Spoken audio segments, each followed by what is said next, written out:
storm took everything from him.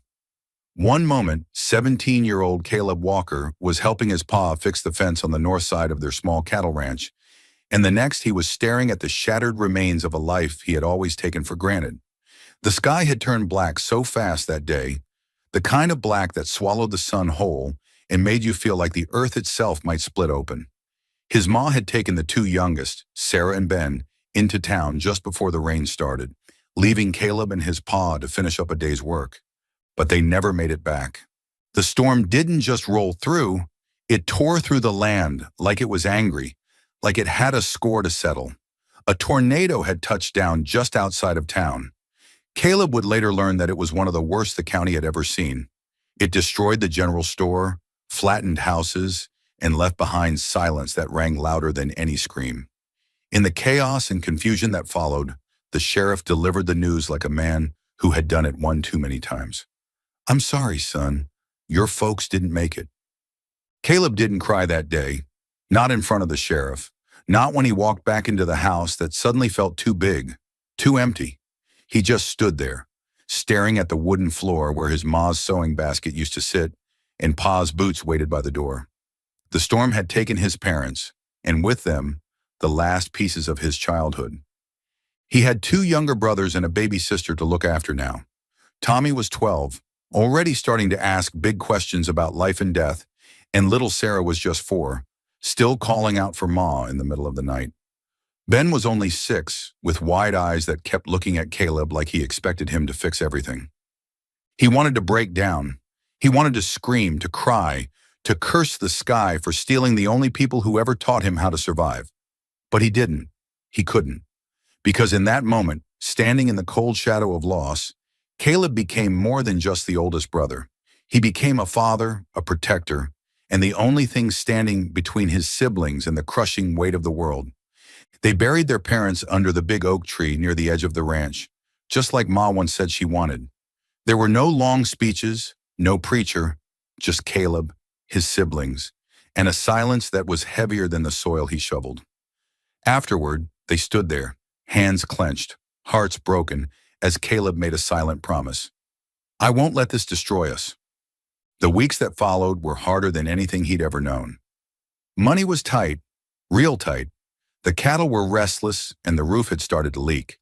There were nights he didn't eat so his siblings could have full plates. Mornings he rose before the sun and worked until long after it set. He fixed fences, chased strays, shoveled out stalls, and tried to remember everything his pa had taught him about horses, cattle, money, and life. But no lesson could have prepared him for the loneliness that sank into his bones at night. When the lights were out and the kids were asleep, he'd sit by the old fireplace with a cup of cold coffee and stare into the flames, pretending his ma was humming her favorite song from the kitchen, pretending his pa was sharpening his knife at the table, pretending he wasn't terrified. There was no one else to lean on. Their neighbors helped when they could. Mrs. Lyle brought over casseroles, and old Mr. Tucker offered some tools. But this wasn't a town that got involved too deep. Folks had their own problems, their own storms to weather. Caleb didn't expect help. He didn't have time for grief. He just did what needed doing. He taught Tommy how to mend a fence and how to saddle up a horse properly. He showed Ben how to gather eggs from the chickens without scaring them. He read bedtime stories to Sarah, even when his eyes were too tired to stay open. He braided her hair, sewed buttons onto worn shirts, and learned how to make cornbread without burning it, though it took a few attempts that ended with smoke and laughter. There were moments of joy buried deep in the struggle, like the morning Sarah finally stopped asking for Ma and started calling Caleb her cowboy daddy, or the day they sold their first calf at the livestock auction and came home with enough money to buy new boots for Tommy, who had grown 2 sizes in a year. But the fear never left him. Every cough from one of the kids made his heart race. Every storm cloud on the horizon brought back that awful night. And through it all, there was the constant voice in his head whispering, "You're not enough. You're just a boy pretending to be a man."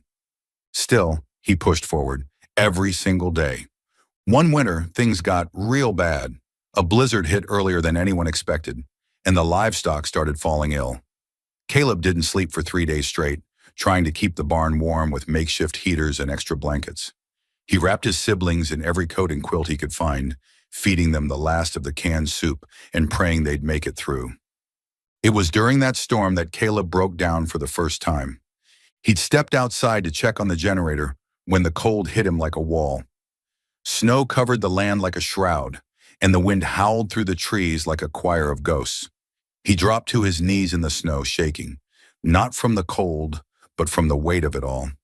The silence of the land matched the silence inside his heart, and he let the tears come. Hot, bitter, angry tears that froze on his cheeks as soon as they fell.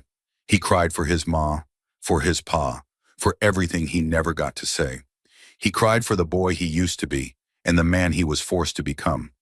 But when the tears dried and the wind calmed, he stood up, wiped his face, and went back inside. Because there were mouths to feed and little hands that needed holding. Years passed, and the ranch started to breathe again. The land healed, the cattle thrived, and the roof finally stopped leaking. Tommy grew tall and strong, with a sharp mind and steady hands. He took over a lot of the chores, and together, he and Caleb expanded the herd and repaired the barn. Ben became the heart of the family, always cracking jokes and lifting spirits, even on the hardest days. And Sarah, well, Sarah bloomed like a wildflower in spring.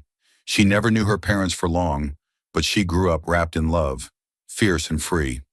Caleb never left. He stayed rooted to the land that held his family's memory. He turned down college, turned down offers to sell the ranch, turned down anything that meant leaving his siblings behind.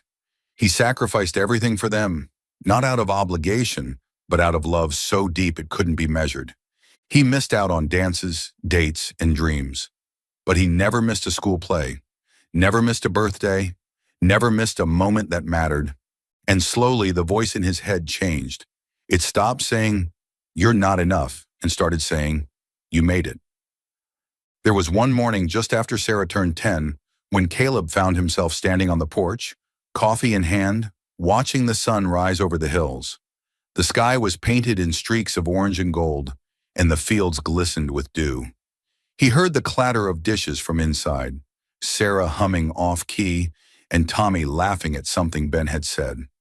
For the first time in years, Caleb let himself feel proud. He had done it, not perfectly, not without mistakes, but the ranch was alive. His siblings were healthy and growing. There was food on the table, warmth in the house, and laughter in the walls again. He hadn't just survived the storm, he had weathered the years after.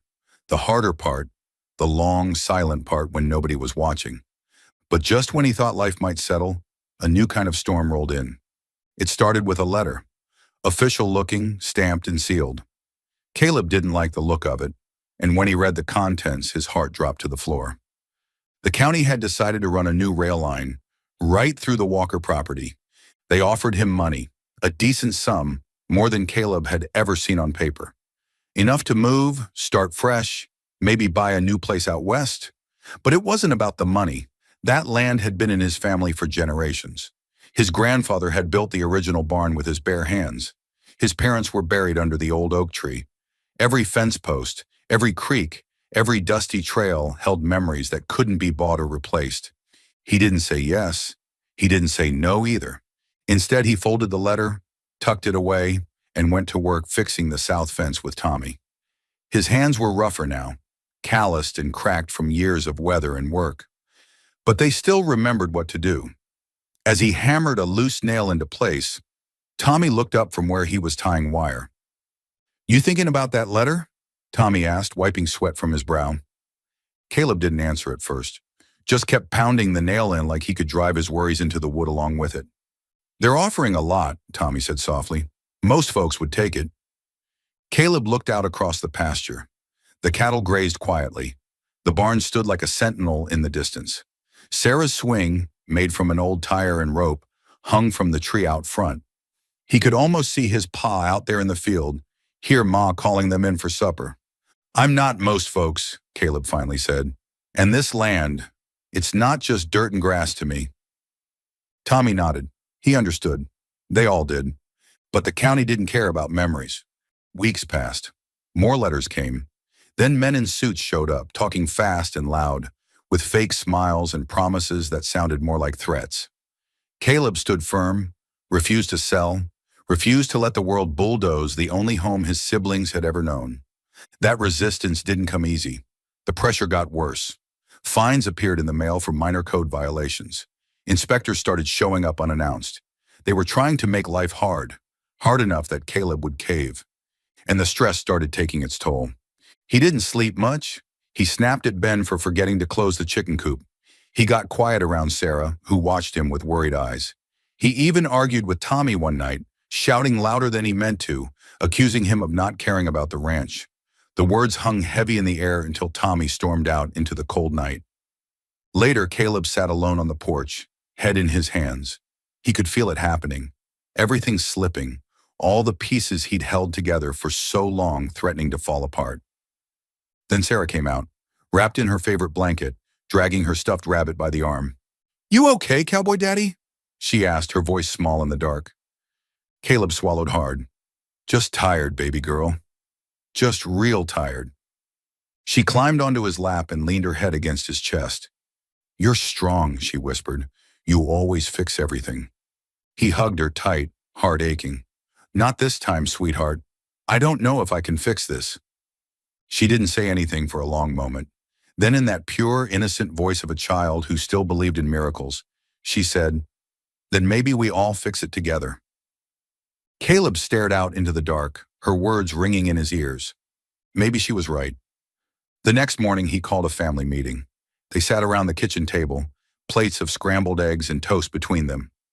Caleb looked at his brothers and sister, the only family he had left, and told them the truth.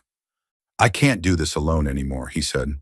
"This ranch, this fight, it's more than one man can carry." Tommy reached across the table and gripped his hand. "You never were alone, Caleb. We're here. We've always been here." Ben nodded, eyes fierce. "Let's fight. All of us." Sarah smiled, missing a front tooth. "We'll be like the Avengers, but with cows." Caleb laughed, really laughed, for the first time in weeks. And together they came up with a plan. They reached out to the community, told their story.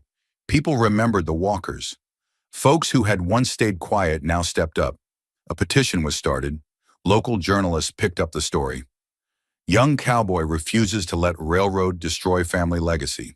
It caught attention. Support poured in. And then came the legal aid. A young attorney named Melissa drove down from the city after reading about them. She offered her services pro bono, said her own grandfather had once lost a farm to something similar. She fought tooth and nail, finding loopholes, challenging permits, stalling construction. Through it all, Caleb and his siblings kept the ranch running. They worked harder than ever, but they also laughed more, spent evenings playing cards by the fire, rode horses together under the wide Texas sky, held each other close on stormy nights. They weren't just surviving anymore. They were living, and when the final court ruling came, it was like a weight lifted off their shoulders. The judge ruled in their favor. The railroad would have to reroute. The land was protected under a preservation act Melissa had dug up from 1978. The Walker Ranch was safe. Caleb fell to his knees when he heard the news. Right there in the middle of the barn, tears streaming down his face, he whispered, "Thank yous to the heavens, to his ma and pa, to the people who stood by them." It was over. But it was also just beginning. Because now for the first time, Caleb could breathe without fear. He could dream again.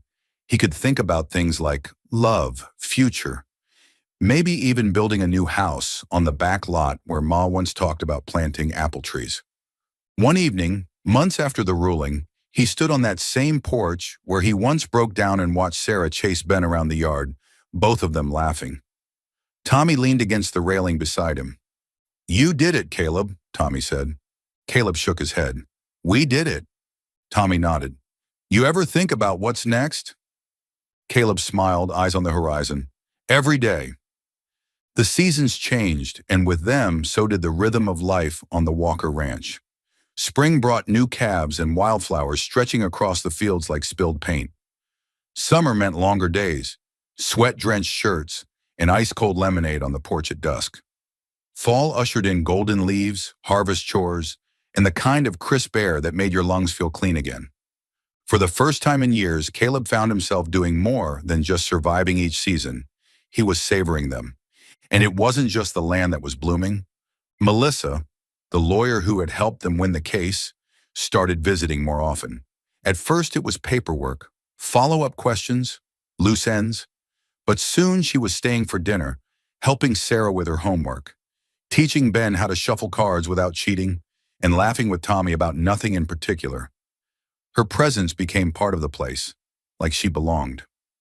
Caleb noticed it slowly, the way she lingered near the stove when he was cooking, or the way her eyes softened when she watched him talk to Sarah.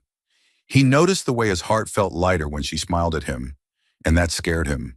He'd never allowed himself to think about love before. Not seriously, not while raising 3 kids, fighting off railroad companies, and holding together the only home they had. Love felt like a luxury he couldn't afford. But now things were different. One night after the others had gone to bed, he and Melissa sat on the porch, the stars above them scattered like freckles on the face of the sky. The silence between them wasn't awkward. It was full, like it had something to say. "You ever think about leaving all this behind?" she asked, her voice soft. He shook his head. "This land raised me, buried my parents, built my brothers and sister into who they are. I couldn't leave if I tried." She smiled, her eyes reflecting the moonlight. "That's why I came back. There aren't many people left who believe in roots anymore." He turned to look at her, the air thick between them. "What about you? You got roots somewhere?" She hesitated. "Not really. I've always been moving, chasing something, a job, a win, a bigger case. But then I came here and found something I didn't know I needed." "What's that?" he asked. She looked at him, really looked. "A reason to stay." They sat like that for a long time, her head resting gently on his shoulder, the weight of years finally feeling worth it.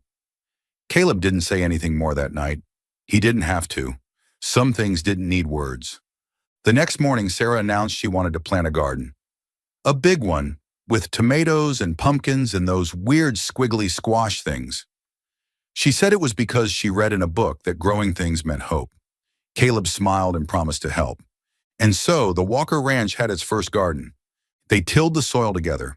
Tommy taught Ben how to use the shovel without losing a toe. Sarah labeled rows with handmade signs. Melissa brought seeds and gloves and wore a straw hat that made her look like she belonged on the front of a postcard. It wasn't just a garden. It was therapy, healing, proof that life didn't have to be hard all the time. Sometimes Caleb would stop mid-work and just watch them, his heart full, his eyes misty. He saw in them the thing he'd worked all those years to preserve, not just survival, but joy, not just safety, but a sense of home. Still, life had a way of testing even the strongest hearts. It was in late fall, just as the trees began to drop their leaves, when Tommy came in from town, pale and quiet. Caleb knew something was wrong the moment he stepped inside. "What is it?" Caleb asked. Tommy sat down heavily. "It's Ma and Pa's debt." Caleb stiffened. That was a ghost he thought he'd buried. "What about it?" "Seems like part of it got sold to a private collector, some big shot from Dallas. He's threatening to foreclose on the land if we don't settle it." Caleb felt like the air had been punched out of him. "How much?" Tommy swallowed hard. 20,000. The number hit Caleb like a boulder. They had savings, but not that much. Not even close. They'd put most of what they had into fixing the barn, building Sarah's garden, replacing the old truck. They had food, they had warmth, but they didn't have $20,000. The rest of the day passed in a blur. Melissa made calls. Tommy searched old papers. Ben and Sarah stayed unusually quiet, sensing the weight in the air. Caleb walked out to the oak tree where his parents were buried and sat in the silence, heart aching. He had come so far, fought so hard. He couldn't lose it all now. Not like this. That night he gathered the kids around the table, just like he had all those years ago. "We're not out yet," he said, trying to keep his voice steady, "but we've got a fight ahead." Ben stood up, fists clenched. "What do we do?" Caleb looked at each of them. "We do what we've always done. We work, we fight, we don't give up." Melissa reached across the table and took his hand. "And this time, you're not alone." They came up with a plan. They started selling homemade jams and candles Sarah made. Tommy offered horse riding lessons to city kids. Melissa helped organize a fundraiser at the county fair. Caleb took side jobs fixing fences, hauling hay for neighboring farms, anything that paid. It wasn't fast, it wasn't easy, but slowly, steadily, the money came in. Neighbors who once kept their distance now dropped off groceries, tools, even cash in envelopes. The community rallied behind them, because now they weren't just the Walker kids struggling to stay afloat. They were a symbol, a family that didn't quit, a ranch that wouldn't fall. 3 months later, they had it all. $20,000. Every cent of it earned through sweat, faith, and the kindness of those who believed in them. Caleb and Melissa drove to Dallas together, handed the check to the man in a gray suit, and walked out with the deed to the land in Caleb's name. On the drive home, Caleb didn't say much, but Melissa saw the tears in his eyes, and when he pulled the truck over on the side of the road to just sit in the moment, she held his hand and didn't let go. Back on the ranch, they celebrated with a bonfire. Sarah roasted marshmallows, Ben played guitar, and Tommy sang off-key. The stars burned bright overhead, and for the first time in a long time, there was no fear, no weight, no storm on the horizon, just peace. Caleb looked around at the family he raised, the life they had rebuilt, the woman who had become his heart's steady companion, and he knew. He hadn't just saved the ranch, he had saved a legacy. Winter came softly that year, like a whisper instead of a roar. The first snow didn't fall in a storm, but drifted down gently, flakes melting on the worn wood of the barn roof and settling in the folds of Sarah's knitted scarf. The fire burned bright in the hearth, and for once there was no fear of what the cold might steal from them. Caleb sat by the window one morning, a cup of coffee warming his hands as he watched the white sheet of snow blanket the fields. The ranch was quiet, peaceful, and inside him something finally began to loosen. For the first time since that terrible night all those years ago, the grip of grief around his chest began to ease. He thought about his parents often, not in pain anymore, but with gratitude. They had given him a foundation to stand on. Even if they didn't get to see the house rebuilt, or the garden planted, or their youngest son laugh again.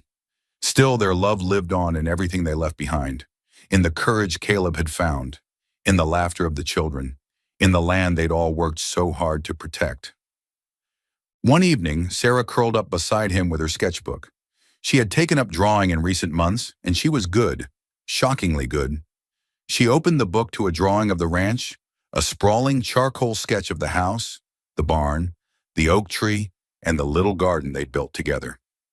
"I'm going to make this into a painting someday," she said, smiling up at him, "and then hang it above the fireplace. So no matter what happens, we'll always have this memory." Caleb kissed the top of her head, the warmth of her small body against his side anchoring him in the moment. "That's beautiful, baby girl." She looked up at him then, serious. "Do you ever miss them?" He didn't pretend not to know who she meant.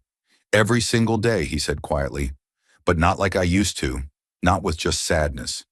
Now I miss them with gratitude, because even though they're gone, they gave me you, and Ben and Tommy, and this whole life we built. I think that's what love does. It stays with us, even when people don't." She nodded slowly, her young face wise beyond her years. Time continued to pass, but it was different now, softer, calmer. The ranch became more than just a home. It became a beacon. Families from town sent their kids over to learn about animals and soil and stars. Melissa started offering legal aid to other farmers facing land disputes. Sarah's art was displayed in a small gallery downtown. Ben joined the high school rodeo team, winning first place at the state finals. And Tommy? He became a rancher in his own right, managing a piece of land they had purchased together nearby. And Caleb? He finally allowed himself to breathe. There were hard days still. Money didn't always stretch, and sometimes the barn roof still leaked. But the burden no longer felt like it was crushing him. He had help now. He had love. And for the first time in his life, he had the space to dream about his own future too. One spring afternoon, Melissa handed him a small box. "What's this?" he asked, confused. "Open it," she said, her eyes gleaming. Inside was a simple gold ring, delicate and shining. His heart skipped. Mel, I know we never talked about it much, she said quickly, but you've been the heart of this place. You held it together, even when everything tried to tear it apart. I don't need anything fancy. Just you and this land and the family we've made. He looked at her, eyes stinging, overwhelmed. I was going to ask you, he said with a breathless laugh. She raised an eyebrow. Were you now? He pulled his own box from the pocket of his jacket. Inside, a silver band, engraved with the outline of the Walker Ranch tree. Well, she said, laughing as tears fell down her cheeks. Looks like we're on the same page. The wedding was held under that tree, the same oak where their parents were buried, the same one that had stood through every storm, every drought, every season of pain and growth. Friends and neighbors came, dressed in boots and Sunday best. Sarah read a poem she'd written herself. Tommy played the guitar. Ben cried more than anyone. And when Melissa and Caleb said their vows, it wasn't just a marriage. It was a beginning, a promise that all the struggle, all the heartache, all the pain had led to this moment. That love could rise from ashes, that family could survive the storm, and that healing was not only possible, but real. Years passed and the ranch grew. They added new pastures, a greenhouse, a pond where Sarah loved to sit and paint. Tommy built a cabin nearby, and Ben became a vet, eventually opening a small clinic on the edge of the property. The Walker name came to stand for something in that part of the state: resilience, heart, and hope. But no matter how big the ranch got, they never forgot where it started. Caleb would still walk the fence lines at sunrise, sometimes with Melissa, sometimes alone. He still fixed the squeaky barn door himself, even when he had help. And every year on the anniversary of the storm, the family would gather by the oak tree with candles and stories. One such year, Sarah, now a grown woman with paint under her fingernails and fire in her eyes, stood beneath the tree and said, "They thought a storm took everything from us. But they were wrong. The storm just showed us what we were made of." Caleb looked at his siblings.